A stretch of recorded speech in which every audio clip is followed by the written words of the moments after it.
Hi friends, welcome back to my channel.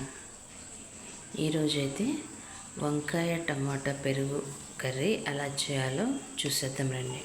ముందుగా అయితే ఒక గిన్నెలో వాటర్ తీసుకొని వాటర్లో ఒక స్పూన్ సాల్ట్ వేసుకొని ఆ వాటర్లో సన్నగా కట్ చేసుకున్న వంకాయ ముక్కల్ని ఆ వాటర్లో వేసుకోవాలి.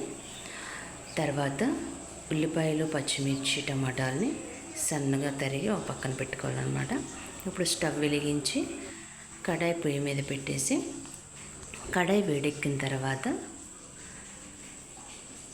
ఒక 2 స్పూన్ల లేదా 3 స్పూన్లు ఆయిల్ అయితే వేసుకోవాలండి.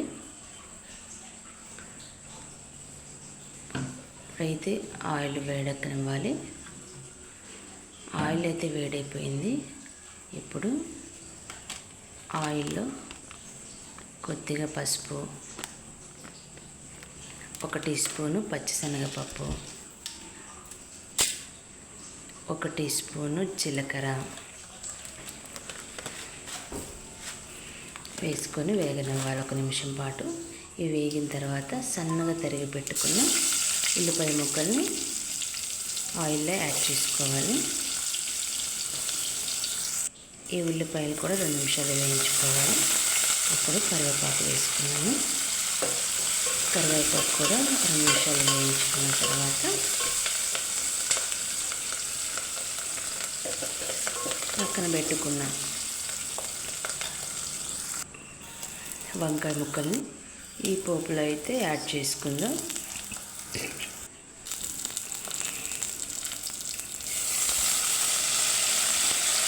పోపులో వంకాయలు యాడ్ చేసుకొని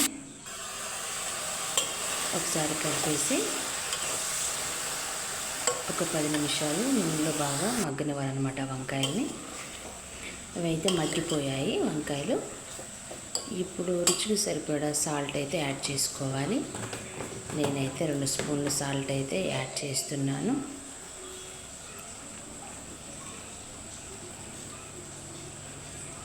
సాల్ట్ యాడ్ చేసుకున్న తర్వాత ఒక 2 నిమిషాలు మళ్ళీ మగ్గనివ్వాలి. ఇప్పుడైతే సన్నగా కట్ చేసి పెట్టుకున్న టమాటా ముక్కల్ని యాడ్ చేసుకుందాం. టమాటా ముక్కలు, పచ్చిమిర్చి 2 యాడ్ చేసుకోవాలన్నమాట. ఈ టమాటా ముక్కలు, పచ్చిమిర్చి వేసిన తర్వాత మళ్ళీ ఇంకొక 5 నిమిషాలు మగ్గనివ్వాలి. మగ్గిన తర్వాత ఇప్పుడు ఒక చిన్నులపాయ అయితే పాయ వేసేసాను. ఇలా చిన్నులపాయ వేస్తే కూరలు చాలా టేస్ట్గా ఉంటాయి. చిన్నులపాయ కూడా చాలా బాగుండిద్ది. ఒకసారి మీరు కూడా ట్రై చేయండి. అలా చిన్నులపాయ వేసుకొని ఆ చిన్నులపాయ తింటే చాలా హెల్త్గా మంచిది. ట్రై చేయండి. ఇప్పుడైతే టమాటాలు కూడా మగ్గిపోయాయి. ఫైనల్గా అయితే కారం అయితే యాడ్ చేస్తున్నాను. కారం వేసేసి కలిపేసి మొత్తం ఒకసారి కలిపేసి మళ్ళీ ఒక 5 మినిట్స్ అయితే బాగా మగ్గనివ్వాలి. గ్రేవీ కావాలనుకుంటే ఒక హాఫ్ గ్లాస్ అయితే వాటర్ అయితే యాడ్ చేసుకోవచ్చు. నేనైతే కొద్దిగా వాటర్ యాడ్ చేసుకున్నాను గ్రేవీ కోసం అన్నమాట. ఇప్పుడు ఒక 5 మినిట్స్ అయితే బాగా ఉడికించుకున్న తర్వాత ఫైనల్గా అయితే ఆ టమాటా వంకాయ కర్రీ అయితే రెడీ అయిపోయింది. ఇప్పుడైతే పెరుగునైతే యాడ్ చేసుకుందాము. వంకాయలో పెరుగు వేసుకుంటే నా కూర చాలా టేస్ట్గా ఉండేది. పెరుగునైతే యాడ్ చేసుకున్నాను నేను. పెరుగు యాడ్ చేసుకున్న తర్వాత 2 నిమిషాలు సన్నగా మంట మీద మగ్గనిచ్చి స్టవ్ ఆఫ్ చేసుకోవచ్చు. ఇప్పుడైతే ఫైనల్గా అయితే కూర అయితే రెడీ అయిపోయింది. మీకు నచ్చితే లైక్ చేయండి, షేర్ చేయండి, సబ్స్క్రైబ్ చేసుకోండి. ప్లీజ్ కామెంట్ చేయండి ఎలా ఉందో. Bye friends.